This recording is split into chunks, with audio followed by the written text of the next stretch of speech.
कितनी खुश थी मैं जब मेरी भाभी ने मुझे अपने पोते के जनेऊ संस्कार में बुलाया था। मन में ढेरों सारे उत्साह भर मैं तैयारी में जुट गई थी। सबके कपड़े खरीदने के लिए अपने वर्षों की बचत को जो गुल्लक में जमा करती थी तोड़कर बेटे को दे दिया था। आने जाने और बाकी सब खर्च के लिए जब बेटे ने हाथ उठा दिए और कहा, माँ मेरे पास तो जो पैसे थे उनसे आपकी बहू और पोते पोती के लिए नए कपड़े खरीद लिए। अब आने जाने का खर्च आप देख लो। मेरे हाथ के वो चमकते सोने के कंगन जिस पर बहू की नज़र बहुत समय से थी, आखिर उसे ही उतार कर बेटे को दे दिया। भाभी के घर जाना है, उनकी बहू बेटे बेटियां और पोते पोतियों सबके लिए कुछ न कुछ तो ले ही जाना होगा। खाली हाथ मायके कैसे जाऊंगी। भाई के जाने के बाद पहली बार ही तो उनके घर जा रही थी। मेरे साथ साथ मेरी बहू मन्नू भी तो कितनी खुश नज़र आ रही थी। रोज़ बाजार जाती और नए नए कपड़े चप्पल जूते खरीद कर लाती। मन तो मेरा भी करता था कि कम से कम 2 जोड़ी कपड़े तो अच्छे मेरे पास भी होते। और मेरी चप्पल तो इतनी घिस गई थी कि अब नंगे पैर चलना ज़्यादा अच्छा था। कंकड़ और कांटे चप्पल में फंसते तो सीधा पैर मेरे पैर में नहीं हृदय पर ही घात कर जाते। जिन बेटों पर इतना खर्च किया पढ़ाने लिखाने और उनकी हर फरमाइश पूरी करने में, आज जब वो इतना कमाते हैं तो अपनी माँ की घिसी हुई चप्पल उन्हें नज़र नहीं आती। मेरे बेटे बहू को कभी मेरी ज़रूरत का ध्यान ही नहीं रहता। मन्नू का उत्साह देखते ही बनता था। मैं भी खुश थी कि बहू का स्वभाव बदल रहा है और वो अब मुझ पर चीखती भी नहीं थी। पहले की तरह उसने तो मुझे अपने कमरे तक ही सीमित कर दिया था। पर एक दिन पड़ोस वाले मिश्रा जी की बहू से जब वो बात कर रही थी तो मैं वहीं से गुजर रही थी। उसकी बात सुनकर आंखों से बहते आंसुओं को रोक नहीं पाई और अपने कमरे में आकर इनकी फ़ोटो को गले लगाकर खूब रोई। क्यों छोड़कर चले गए आप मुझे इस तरह।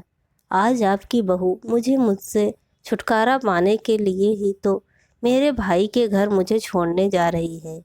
कह रही थी अब इस बुढ़िया को वापस नहीं लाएंगे, अपना वहीं रहेगी और मैं यहाँ चैन से रह पाऊँगी। मैंने तो कभी कोई रोक टोक नहीं की, उसके किसी काम में दखल नहीं दिया। फिर क्यों मैं उसे फूटी आँख नहीं सुहाती। रात भर पति की फ़ोटो से बात करते सुबह मेरी आंख लग गई। चादर मेरे आंसुओं से भीगी हुई थी। सुबह जब नींद खुली तो मैंने फैसला कर लिया था, अपने बेटे बहू से अपमानित होने से अच्छा है अपने भाई के घर ही चली जाऊं। भाई नहीं है अब तो भाभी और मेरे भतीजे भतीजी और उनके बच्चे सब तो हैं। अपनी बाकी ज़िंदगी अब वहीं रह लूँगी। 2 दिन बाद मैं अपने बेटे बहू के साथ अपनी भाभी के घर आ गई। बड़ा सा आलीशान घर रंग बिरंगे बिजली के बल्ब से चमक रहा था। अगले दिन ही जनेऊ था मेरे मझले भतीजे के बेटे का। भाभी तो मुझे देखकर चहक उठी थी। गले लगाकर बोली, श्यामा बहुत अच्छा किया आप आ गईं। अब मैं आपको यहाँ से नहीं जाने दूंगी। मैं खुश थी, यही तो चाहती थी मेरी बहू भी और मैं भी। पर कैसे कहती मन की बात। रास्ते भर भगवान से तो यही मना रही थी कि भाभी मुझे अपने पास रोक लें। भाभी की बहुओं और सबके लिए लाए सामान को दिया तो सबने यही कहा, इसकी क्या ज़रूरत थी बुआ। बुआ जी आप आ गई बच्चे को आशीर्वाद देने, वही बहुत है। मेरे कपड़े और चप्पल देख मंद मंद मुस्कुराते और कानाफूसी कर मेरा मजाक उड़ाते। सुना था बहुत बड़ी पार्टी का आयोजन किया था मेरे भतीजों ने। सभी औरतें एक से एक बढ़कर कपड़े और जेवर से सजी हुई थीं। मेरे पास तो ले देकर बस वो 1 जोड़ी सोने के कंगन ही बचे थे, जो यहाँ आने के लिए उन्हें भी बेचना पड़ा। मटमैले सफ़ेद रंग की पैबंदी लगी साड़ी पहने जब वालों को ठीक कर रही थी तो भाभी ने एक साड़ी मुझे दी और कहा, श्यामा बहुत से बड़े बड़े लोग आ रहे हैं तो क्या सोचेंगे आपको ऐसे कपड़ों में देखकर। यह पहन लीजिए, आप पर जचेगा। आपके लिए नए कपड़े लाने का समय ही नहीं मिला। मेरी साड़ी बिल्कुल नई ही है, बस एक आधा बार ही कभी पहनी होगी। मैंने आपसे उम्र और रिश्ते दोनों में बड़ी हूँ, तो क्या आप मेरे कपड़े नहीं पहन सकती? मैंने भी वो साड़ी संघर्ष स्वीकार कर ली। हल्के बादामी रंग पर सुनहरा बॉर्डर और बहुत जच रहा था। कितने सालों बाद कुछ अच्छा पहना था। जब उनकी बहुओं ने देखा तो आपस में कह रही थीं, सासू माँ ने सबको नए कपड़े दिए पोते के जनेऊ में, और अपनी ननद को अपनी पुरानी पहनी हुई साड़ी दी। यह साड़ी तो सासू माँ ने कितनी पार्टी में पहनी है, यह सब देखते ही पहचान जाएंगे। कोई बात नहीं, भाभी की ही पहनी हुई साड़ी है ना, मैंने अपने मन को समझाया। 4 दिन बाद बहू और बेटे गांव वापस जा रहे थे। मुझे भाभी और भतीजों ने ज़बरदस्ती रोक लिया। ऐसा ही तो मेरी बहू चाहती भी थी। कुछ दिन बहुत अच्छे बीते, बढ़िया बढ़िया कपड़े पहनने को मिलते और स्वादिष्ट भोजन मिलता। मेरी कई सालों से काम करने की आदत बिल्कुल छूट चुकी थी। जब से बहू आई कुछ करने ही नहीं देती थी।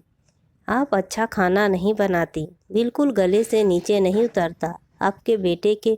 मैं तो इतना फीका खाना खा ही नहीं सकती। रोज़ रोज़ होटल से मंगवाना संभव नहीं है। आप आराम करो, खाना मैं बनाऊंगी। मेरा बेटा जो 30 साल से मेरे हाथ के बने खाने को उंगलियां चाट कर खाता था, अब उसी के गले से नहीं उतरता था वही खाना। औरत के हाथ से जब वह रसोई घर की भागड़ डोर छिन जाती है तो बिन प्राण के शरीर बंद कर रह जाता है। उसका जीवन बस वही मेरी हालत थी। मैं पहले आलसी नहीं थी, पर जब कोई काम न करे तो दिन भर नींद आएगी ही। यह उन दवाइयों का भी असर था जो बहू मुझे रोज़ सुबह उठते ही देती थी, जिसके खाने के बाद मैं दिन भर अलसाई सी रहती थी। मेरे भतीजों और उनकी पत्नियों को अखरने लगा था कि बुआ किसी काम में हाथ नहीं बटाती।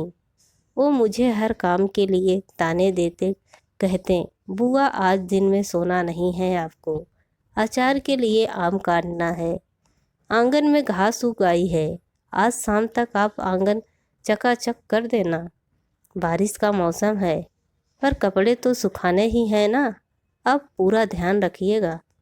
धीरे धीरे मुझे हर समय खुद का अपमान होते दिख रहा था।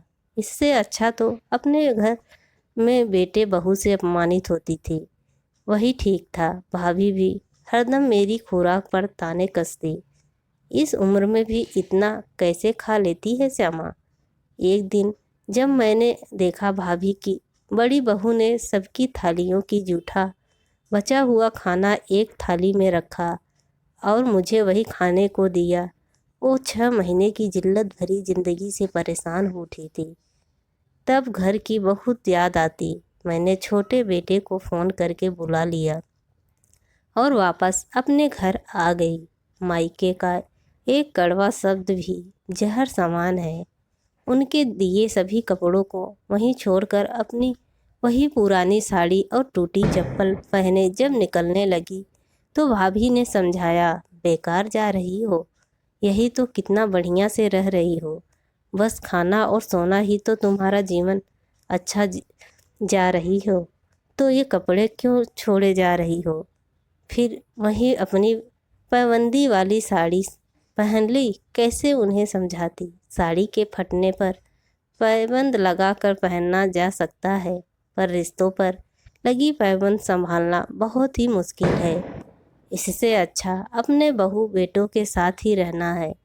जब घर में अपमान मिलता है तो बाहर वालों को भी मौका मिलता जाता है। खुद को बदलना होगा। मेरा घर मेरा ही है, बहू के आने से पहले भी और उसके आने के बाद भी। दोस्तों, आप सबको यह स्टोरी कैसी लगी प्लीज़ कमेंट करके ज़रूर बताएं और मेरे चैनल को लाइक एंड सब्सक्राइब ज़रूर करें।